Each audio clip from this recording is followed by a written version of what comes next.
Paper net पे times of India, जी हाँ पढ़िएगा, times of India E paper आज जब नेट पर पढ़ा सुबह 6 बजे तो गुजरात के अहमदाबाद के कमिश्नर और सूरत के कमिश्नर का उसमें बयान था, जो बयान हम सबके लिए एक चेतावनी और डर भी पैदा करने वाला है। बिल्कुल डरना चाहिए, हमें डरना चाहिए, क्योंकि जो आंकड़े हैं अहमदाबाद के कमिश्नर ने, जो आईएएस अधिकारी हैं, उन्होंने बताया है कि अहमदाबाद में मामले हर 4 दिन के बाद दुगने हो रहे हैं।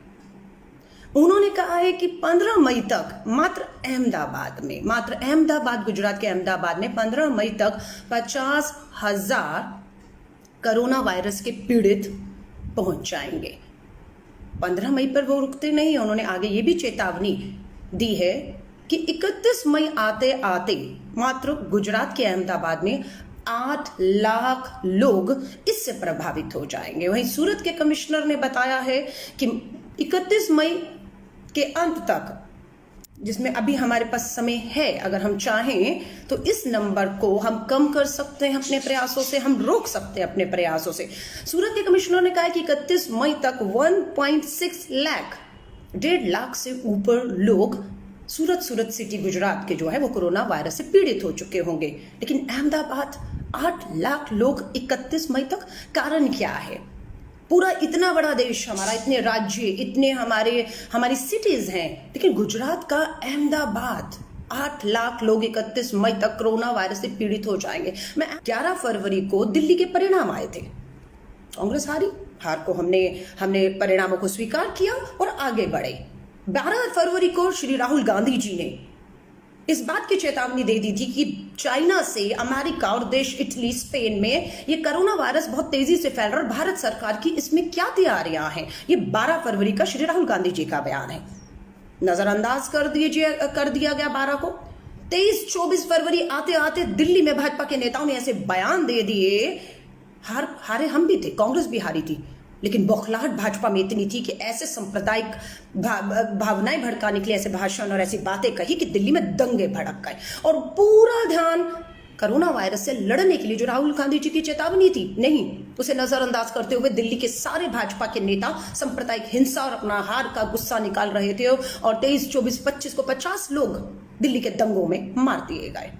और वहां पर दूसरी तरफ सेम टाइम पर अहमदाबाद में डोनाल्ड ट्रंप, अमेरिका के प्रेसिडेंट का दौरा हो रहा था, खूब आडंबर रचा जा रहा था। चेतावनी लगातार विश्व से, WHO से, कांग्रेस के नेता राहुल गांधी, सभी लोग दे रहे थे। गंभीरता से लीजिए इसे, आप नजरअंदाज कैसे कर रहे हैं? इतनी बड़ी महामारी जो है वो से चाइना, स्पेन, अमेरिका जूझ रहा है, आप कैसे? आपके एयरपोर्ट अभी तक आपने बंद नहीं किए, इमिग्रेशन पे जांच नहीं कर रहे हैं आप, टेस्टिंग नहीं हो रही है, ये सब चीखते रहे, लेकिन केंद्र की सरकार ने इसे पूरी तरह से अनदेखा करते हुए डोनाल्ड ट्रंप का जो दौरा था उस पर 100 करोड़ ही खर्च करते हुए इतना आडंबर रचा कि एक स्टेडियम में डोनाल्ड ट्रंप तो उम्मीद कर रहे थे 1 मिलियन, शायद उनके सुनने में गलती होगी, मोदी जी ने, प्रधानमंत्री मोदी जी ने डोनाल्ड ट्रंप को 1 लाख कहा होगा, लेकिन उन्होंने 1 मिलियन सुन लिया कि 10 लाख लोग स्टेडियम में इकट्ठे होंगे। लोगों ने कहा अहमदाबाद की तो आबादी 10-12 लाख है, कहां से ले आएंगे इतने बड़ा स्टेडियम और इतने बड़े लोग? लेकिन ठीक है, डोनाल्ड ट्रंप आए, सारी भ्रांतियां दूर हुई और 1 लाख लोगों को अहमदाबाद के स्टेडियम में इकट्ठा किया गया। और जब डोनाल्ड ट्रंप आए, अमेरिका के राष्ट्रपति हैं, प्रेसिडेंट है अमेरिका के, कोई छोटी मोटी बात थोड़ी ना थी। 10,000 से ऊपर बताते हैं अमेरिकन भारत में डोनाल्ड ट्रंप की सुरक्षा की देखरेख के लिए आए। वो वहां की पुलिस को पास नहीं फटकने देते हैं, उनके अपनी एक सुरक्षा के घेरे होते हैं। और उस समय स्टेडियम में जो बताते हैं, अगर आप चेक करेंगे, 6,000 अमेरिकन उस समय स्टेडियम के अंदर चप्पे पर अहमदाबाद की सिटी पे थे। किसी का कोई टेस्ट नहीं हुआ, लेकिन वो आडंबर हुआ। नमस्ते ट्रंप, पूरा आडंबर। और हम यहां चेतावनी दे रहे थे, कीजिए कुछ, ये महामारी बन रही है। शायद सरकार को भी पता था, लेकिन दिल्ली के दंगे, अमेरिका के डोनाल्ड ट्रंप का अहमदाबाद का दौरा बहुत इंपॉर्टेंट था। मीडिया उसकी पूरी तरह प्रचार में लगा हुआ था, इस चीज को नजरअंदाज करते हुए कि हम एक महामारी के द्वार पर आकर खड़े हो गए हैं। डोनाल्ड ट्रंप का दौरा हुआ, 100 करोड़ खर्च कर दिए, 10,000 अमेरिकन जहाज से आए बिना टेस्टिंग के, और अमेरिका का दौरा खत्म हुआ, वो चले गए, करोड़ों रुपया खर्च हो गया। लेकिन कोरोना वायरस उसके बाद अब तो लगा दीजिए, अब तो कुछ कार्रवाई करिए, लेकिन अभी भी गंभीरता नहीं दिख रही थी। अब क्या आ गया? अब मध्य प्रदेश की सरकार गिराने का समय आ गया। हाथ से मौका कैसे जाने देते? लॉकडाउन लगा देते तो विधायक बेंगलोर कैसे पहुंचते जहाजों से? बेंगलोर से मध्य प्रदेश कैसे लाए जाते? वो पूरा प्रकरण उसी समय चल रहा था। अगर आपको याद हो, ये मार्च के शुरू के महीने की बात है जब हम चीख रहे थे, लेकिन एक भी नहीं सुनी गई। विधायक को खरीदा फरोदा जा रहा था और पूरी एक सरकार, स्थिर सरकार, मजबूत सरकार, जिसका खामियाजा आज मध्य प्रदेश के लोग भुगत रहे हैं। इसकी चोट लोगों को पड़ रही है, चाहे वो अहमदाबाद हो, चाहे वो मध्य प्रदेश हो, चाहे दिल्ली के दंगों में झुलसती दिल्ली हो। इनकी राजनीति का, सत्ता में बैठे लोगों की राजनीति का शिकार होना पड़ा।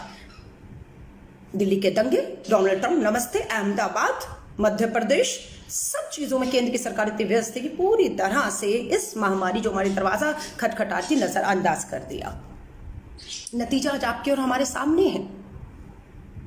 क्यों अहमदाबाद पूरे देश के किसी भी राज्य की किसी भी सिटी में नंबर 1 पे खड़ा है? क्यों अहमदाबाद के कमिश्नर को प्रेस कॉन्फ्रेंस करके सबसे निवेदन करना पड़ा, उन्हें चेतावनी देनी पड़ी कि 15 मई में अहमदाबाद सिटी में 50,000 और 31 मई तक 8 लाख लोग कोरोना वायरस से जो है वो शिकार हो जाएंगे। मैं दुआ करती हूँ अहमदाबाद के लोगों के लिए कि उन पे आज तक ना आए।